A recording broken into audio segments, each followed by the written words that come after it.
Hello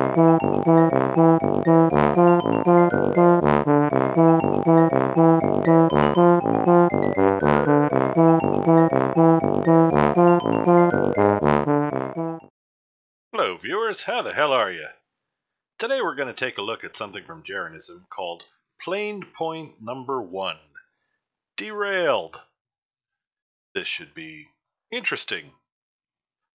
This Plane Point series is supposed to be a series of short videos in which only one point is addressed, instead of just going over every possible topic that one could jam into a video in hopes of confusing people to the point where they don't notice that you never actually make a point. Okay, here we go. Let's see what we got.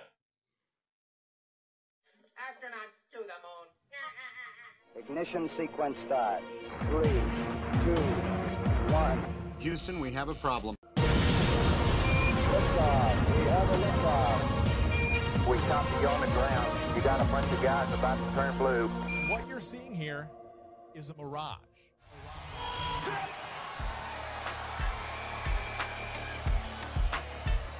And I think it's time for the masses to wake up. Wake up. Wake up! Wake up and look at this line they're living in, man!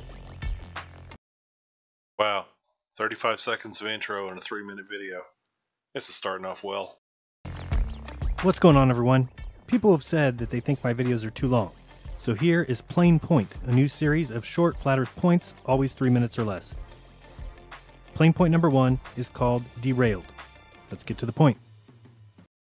And another 15 seconds of intro. That makes, what, 50 seconds of intro in a 3-minute video? If the Earth is a plane, why does the sea appear to rise? And second, if the Earth were a globe, would it do the same thing? See here, the ocean appears to rise nearly to eye level, and then here, the man in the water, well, all that water past him is below his waist. So what's going on here? It's a fact that two parallel lines appear to meet in the distance as those two lines converge. Okay, little fella, you realize you said appear 3 times there, right?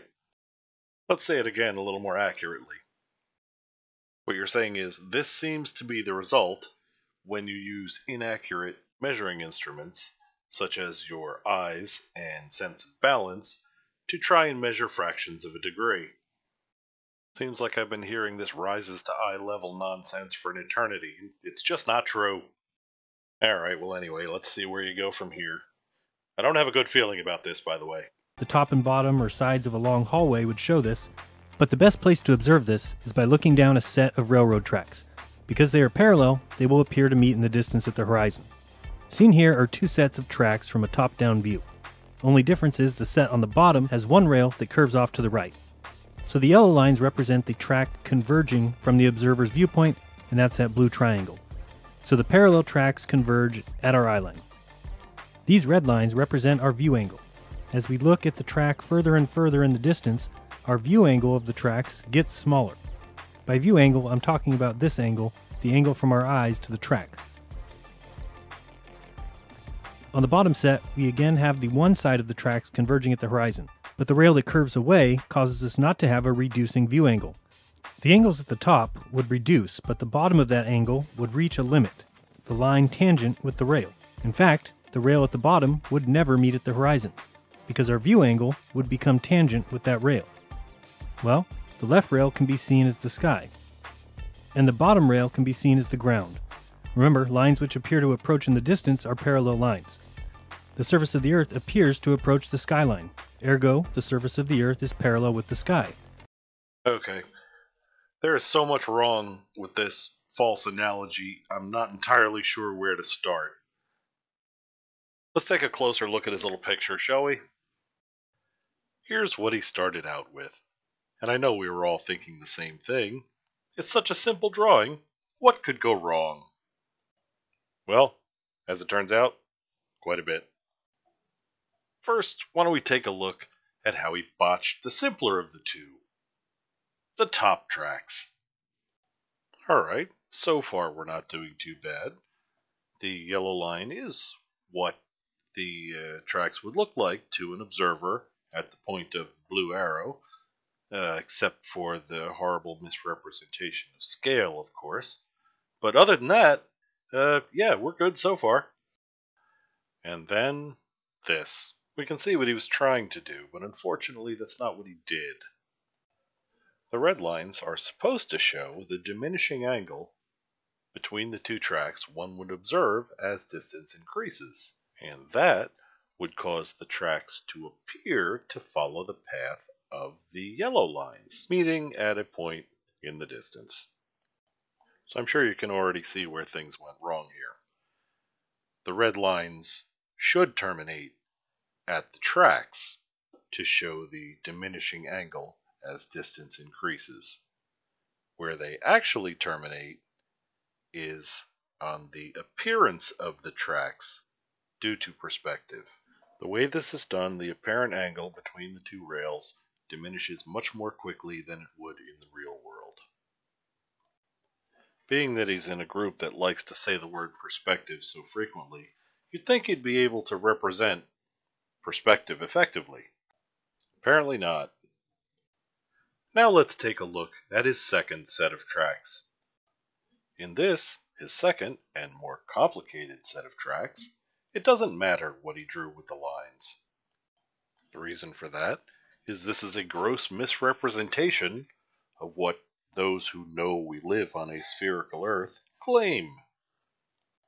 The curved track at the bottom is clearly a reference to the curvature of the Earth. But what about that straight track at the top? You heard him say it before. That represents the sky. And since what we perceive as the sky is actually caused by the Earth's atmosphere, what Jeranism is saying here is that although the Earth would be curved, the sky or atmosphere would travel off in a straight line forever, diverging from the surface of the Earth. How's that? Did you ever think you'd see a straw man done with train tracks? We should also probably mention his utter inability to comprehend scale. If that curved rail is a representation of the curvature of the Earth, this would be many times the thickness of our atmosphere. It's not even possible to represent the observer height of a human in this diagram. Is it really that hard for Jeranism to understand that due to scale, the angle of drop below eye level of the horizon is such that it is not visually detectable, although we have many instruments that are well suited for the task? If it's parallel with the sky, then the surface of the Earth is a right line, better known as a plane. Right line, noun. A straight line, the shortest line on a surface which joins two given points on that surface. Not a plane. Next time you see the water or ground meet at your eye level, You know, like it doesn't do. you'll know why. Because that's what parallel lines do. They meet in the distance. The horizon is an optical effect and has nothing to do with the ground environment. Quote mine. You'll find a link to that paper in the description of this video. This has been Jeranism. Till next time. Peace! Well, wasn't that just a barrel of laughs? If you enjoyed this video, thumbs up would really help. And if there's something about this video you didn't like, I'd very much like to hear about it, so I can do better next time. Thank you very much for watching, and I'll see you next time.